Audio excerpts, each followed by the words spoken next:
Duhet pyes dhe lidhur me veprimin që Agronçe e bëri ditën e sotme, ku mori në mënyrë, le të themi, të dhunshme marrëveshjen nga Kuvendi i Shqipërisë, madje edhe duke vrapuar, ka dalur dhe video që ndërsa vraponte sekretari i Kuvendit është rrëzuar nga shkallët. Si u duket ky veprim dhe a ju duket normale që këto marrëveshje të mbahen sekrete ndaj deputetëve? Agronçe ka bërë veprimin më të bukur që mund të bëhej. Veprimin më të shkëlqyer që mund të bëhej dhe unë e përshëndes për atë veprim që ka bërë.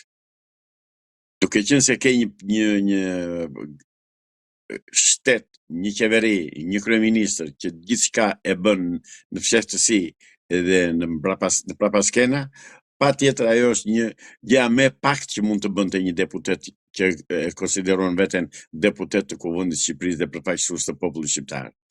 Agronçe i dha të kuptoj këtij sharlatanit që po qeveris Shqipërinë, i dha të kuptoj që shikosh zotëri se ka dhe kështu. Po kur arriti dhe mori një dokument sekret në Kuvend, imagjino se ç'mund të bëhet kur të arri urrëtia e qytetarëve të derdhet gota, se gota akoma s'është derdhur. Po mbushet, po nuk është derdhur.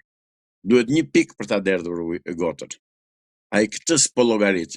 E gjen mendja, kujton se do ta mbrojnë ata që i thon çketi ke neve, që janë në fakt janë çifutët në këtë rast. Ai mbështetet tek çifutët, shpreson që në momentin e fundit tiki të vënë çifutistan dhe e gjen mendja se nuk do ta lën tiki, mos i duket e lehtë. Vetëm qofse ikën siç iku dikush me fustan e i veshur si grua në Kakavije në 97-ën. I partisë tij dhe ai.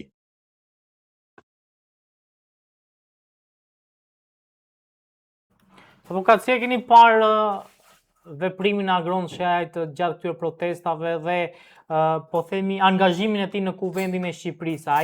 A është i duhur ky lloj angazhimi? Fatkeqësisht është vetëm dhe nuk ka njëri tjetër që ta mbështesi.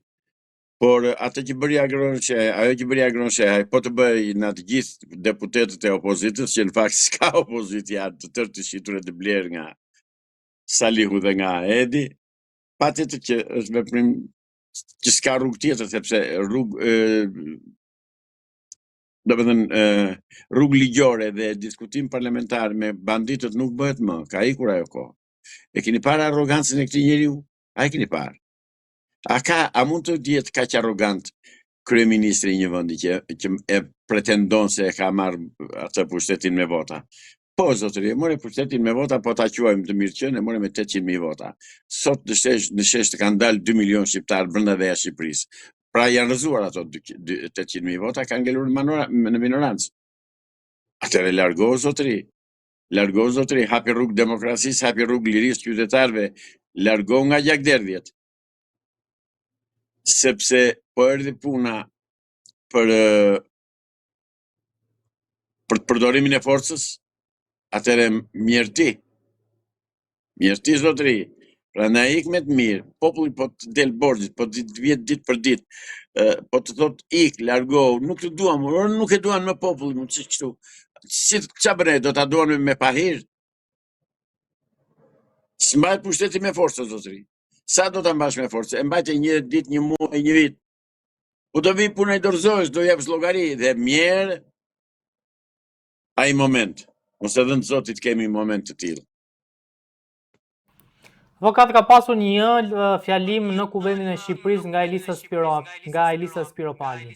Nga Edi Rama, nuk ka problem Elisa Spiropali me fatin e Shqipërisë. Mos gënjejmë asnjëri të mos gënjehet. Mos e gënjejmë. Ti mendon që Elisa Spiropali nuk është kundër Edi Ramës? Po është për interes të saj, jo për interes të vendit. Të ndajmë gjëra. Qoftë Elisa, qoftë Erion Braçja. Janë të pak kënaqur se i ka shkarkuar, i ka hedhur si limon i shtrydhur. Avokat, Elisa Spiropali u duk se ishte edhe kundër Belinda Ballukut, pra paralajmëroi në atë fjalim edhe Belinda Ballukun. E thash dhe kot që ta përsërisim. Elisa Spiropali bën luftë personale për karrierën e saj dhe për zgjynjimin që ka pësuar nga besa që i dha Skënderbeu i Elisa Spiropalit. E më Elis, na thua me vajzë, ku e ke Elis atë Skënderbeun? Pse të la Skënderbeu, pse të shiti? Prandaj nuk duhet të nxitohen politikanët kur bëjnë deklarata të tilla, se ishte në kulmin e euforisë ajo Elisa Spiropali dhe mendonte që Edi Rama do ta mbante në kurriz të rjetën, jo për sot jo. Ajo s'ka kuptuar që Edi Rama nuk ka besefe. Edi Rama ka vetëm interesa dhe ka dhe lidhje të ngushta me ata që e detyrojnë të rri me pahir në pushtet tani, se ai është midis dy zjarresh.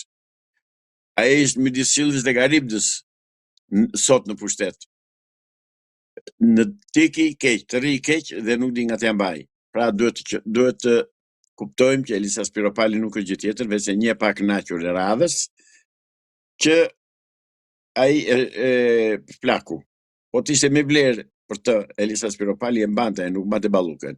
Nuk po shkel të tëra ligjet demokratike, ligjet kushtetuese, gjithçka vetëm që të mos dënohet Linda Balluku, sepse Ballukja e ka në dorë zotëri, e ka kapur keq Ballukja atë.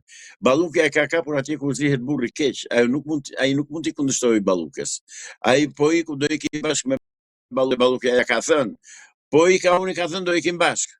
Dhe praktikisht aty po janë vërtetuar fjalët e asaj të gjitha. Avokat, në media është folur që ka pasur një debat mjaft të ashpër mes Erion Braçes dhe Edi Ramës në mbledhjen e grupit parlamentar të Partisë Socialiste. Normal janë debatet në një forcë politike, në një grupim politik. Flasim për debate me tone të larta dhe me dil nga mbledhja, tilla, pak në siç është raportuar nga media. Nuk e di, se s'kemi qenë atje, ajo referuar atyre që janë thënë nga media, është që ati Erion Braçes i ka thënë gjelpreja se qërov, se s'pyes për tyja.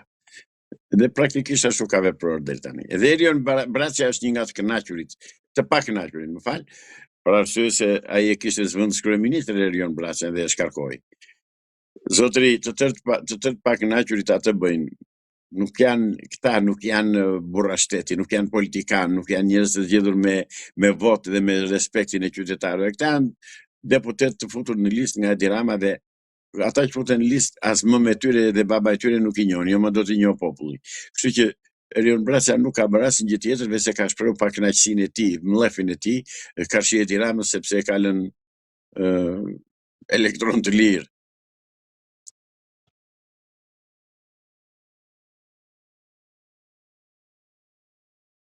Besoni që Braçja dhe Spiropali mund të krijojnë ndonjë formacion që mund t'i dalë kundër Edi Ramës? As mos e shkon në përmend, se nuk u vete njeri pas, se që të dy kanë treguar që janë interesatxhi, nuk janë politikanë.